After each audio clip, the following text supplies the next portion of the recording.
Alright then everybody, this is Yada here and I'm over here with Nick. I got first plays with Mimighoul, and what made you want to play this deck? It is so weird. Everything it does is so bizarre in the just space of Yu-Gi-Oh! It was the most fun I had playing Yu-Gi-Oh! in a while. So they're just peculiar.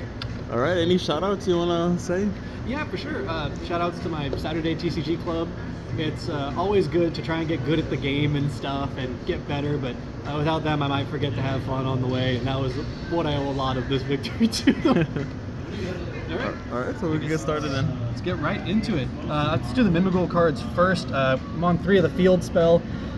This card makes the deck go burr. This is kind of your primary win condition. Lets you search a Mimighoul from deck or grave once a turn, and if your opponent has a set guy on field, doesn't have to be Mimighoul, any set guy, they can't normal summon or attack with things that were special summoned that turn. So it really helps keep you alive and keep them, decks that need their normal summon really hate this card. So max out on it if you can. I play 5 if I could. Next up, the monsters. We got 2 master. There's a case. Yeah, there's a case you can make for 1. There's a case you can make for 3.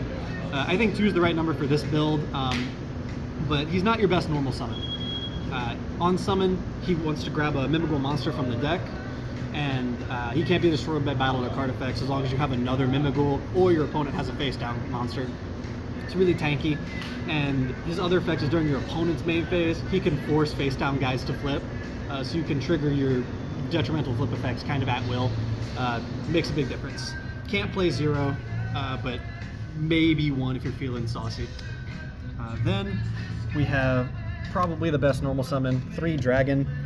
He searches out your back row. The back row is super important. They are how you keep your opponent off of their normal summon, keep their board in shambles if you can.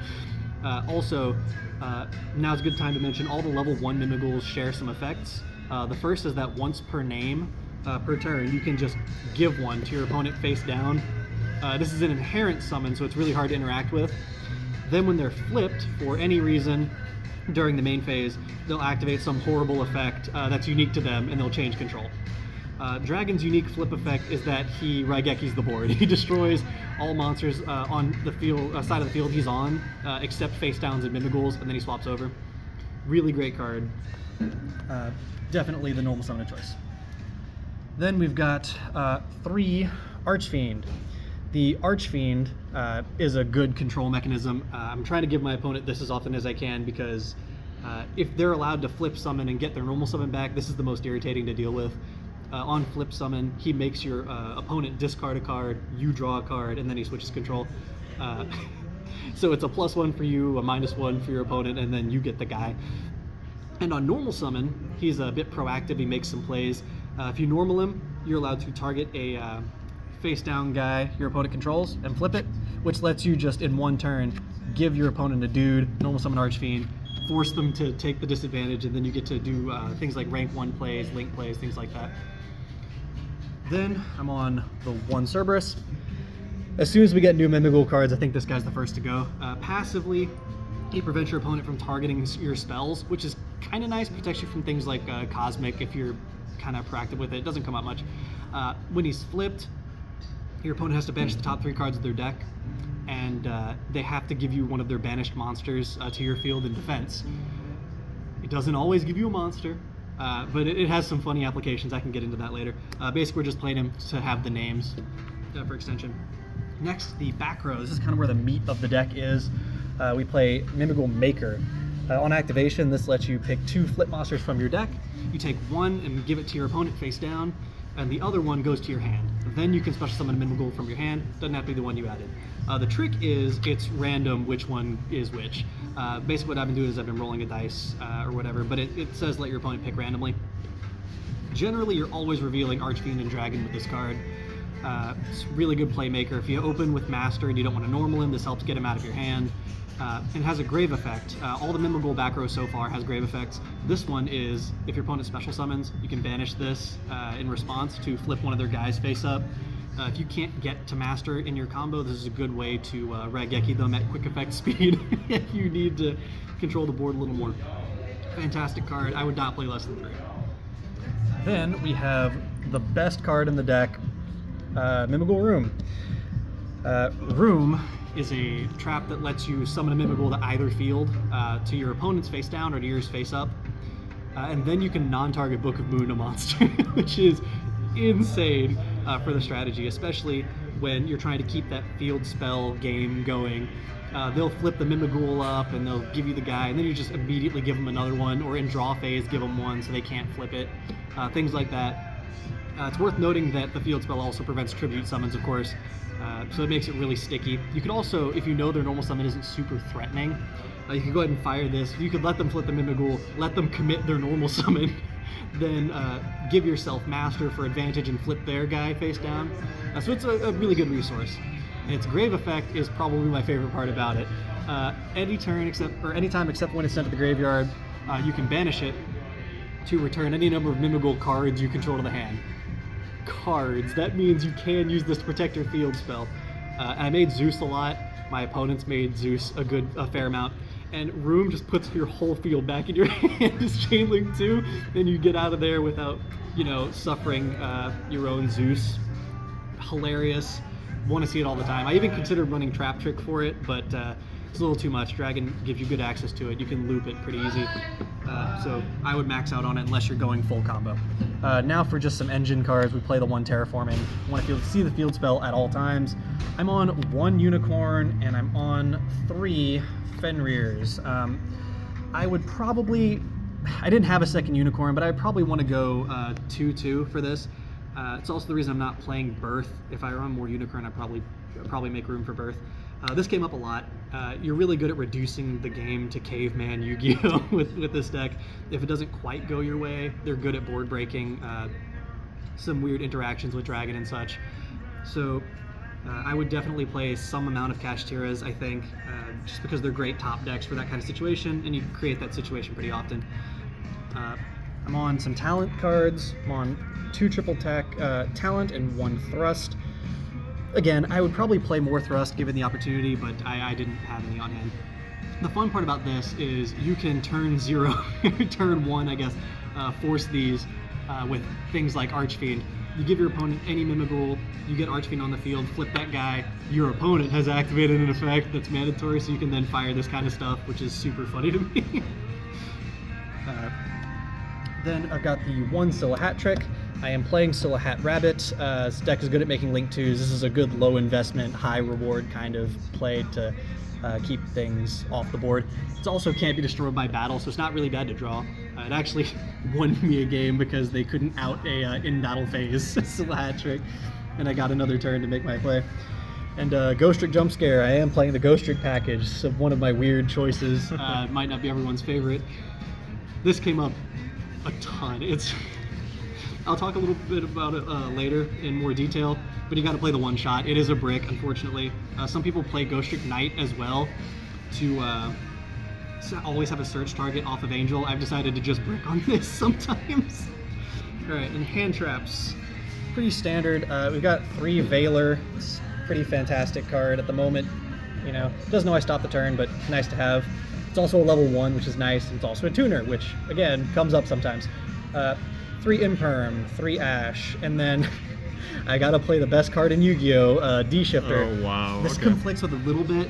It conflicts with the Ghostrick engine just a little, and you can't Veiler under Shifter, but it's a fantastic card. It doesn't interrupt me so much that I'm not gonna play it. It did just straight up win me like 3 games, so good to have. All right, that's all for the extra. That's all for the main deck. That's 40, and now onto the extra. Some things I would always play Mimighoul. I'm playing 1 Anima. You can make it off of anything. Sometimes you can slurp up a monster for some added value. Most of the time you're using it to make SP off of any 2 monsters, which is a luxury not many decks get. I'm on Assembled Nightingale. This is a Zeus play. In simplified games or boards that you have to break, that you have a clean shot, you can make a clean shot. This is really valuable. You want to fire that pretty often. We've got the IP and SP. I don't feel like I need to explain this at this point. You can make Link 2s pretty easy, so just getting to these guys fast is a pretty good advantage. I'm playing the 1 Scylla Hat Rabbit. Searches out Scylla Hat Trick. He represents sort of a back row pop and a pseudo Omni. Very slow negate on solo hat trick, but he also can't be destroyed by battle. Hard to out this guy if you're not ready to see it. Access code. Sometimes you just need a giant guy, right? Like you just need a giant monster to steal the game. And with easy access to Link 2s, he comes up pretty frequently. In the Ghostrick package, 1 Dullahan, and then 2 Angels. These guys are fantastic. The play here is you make Dullahan with any of your level 2s. Then you go for Mischief on top, search shot summon Dullahan, put Mischief on top, and then that makes Utopic Future and UDF for a hard to out body and to negate. Once again, I'm playing for the simplified game state. If you can simplify the game, this is, unbeatable. Right? As an added bonus as well, when Dullahan goes to the grave, he adds shot back. This combo baited Nibiru maybe 4 times, and because I got shot back, I was able to make SP out of nowhere, doing shot for mischief, normaling anything, and making SP. So that was pretty fun. It was a little bricky, but I would totally do it again. And lastly, here are my questionable choices for this tournament. I'm playing 1 Herald of Arclight. You may notice I can't make this in my main deck, but in my extensive testing, I've discovered that people give me Ash Blossom off of Cerberus's effect. If you remember, he banished 3 off the top, give me a monster. They always want to give me Ash Blossom. So this is to punish people for giving me Ash Blossom on a level 3 tutor, level 1 guy. It came up once and it was very funny. And then probably my spiciest tech, I am playing Shadal Construct. Oh my goodness, what? This is any 2 flip monsters. Makes this guy, and this is my answer to bricking on Shifter after turn 1, or if I choose not to make it in lieu of like making the Ghostrick play. So you make Construct, use herself and the Shifter, and you can just drop Winda on people, which is very surprising, I think. Again, this came up in Simplified Game State a lot. I would rip Shifter off the top, and suddenly I can make Winda, and that's kind of all she wrote most of the time. And the side deck is a little embarrassing, so I will level with you guys. I put this together kind of at the last second. I didn't even have sleeves for the full side deck. My only actual recommendations for siding is to play 3 Dark Ruler. Dark Ruler's nice. This is the "Nuh-uh, I'm going first" card. People make these big fuck off super boards. You want to have an answer and get your plays going. It's also super funny. If you give them a copy of Dragon after playing Dark Ruler, they can't stop you from exploding their board most of the time. Then the 3 Evenly. This card is crazy. It's like maybe the best going second card right now. I was on a couple Lightning Storms as well. The last 2 cards I had were just cross out. I couldn't possibly explain this one. This was just randomly thrown in. Alright, and that's all I've got here. If you're Konami, if you could talk to Konami, what new support would you want for this deck? Look, man, if I get to have my way, I really think they want a rank 1 Xyz. They want a Link 1 that requires level 1s. They want their own Link 2. What's going to happen, though, I'm guaranteed it. Any extra deck monster, it's going to be secret rare. I don't know what it's going to be. Just a secret rare extra deck monster. We're going to get a continuous trap that does pretty much nothing. I'm calling my shot. I love doing that. But I think they're pretty good as they are. Like, I feel like if we got a whole wave of support, which we will, I'm going to struggle to adjust this. I don't know what I would want to take out, right? Maybe the Ghostrick one-of in the main, maybe it's still a hat trick, I don't know. But I think they're pretty cool as is. All right, then appreciate it. And sure. Pretty cool map. Thank you so much. Thank you for that. I appreciate it.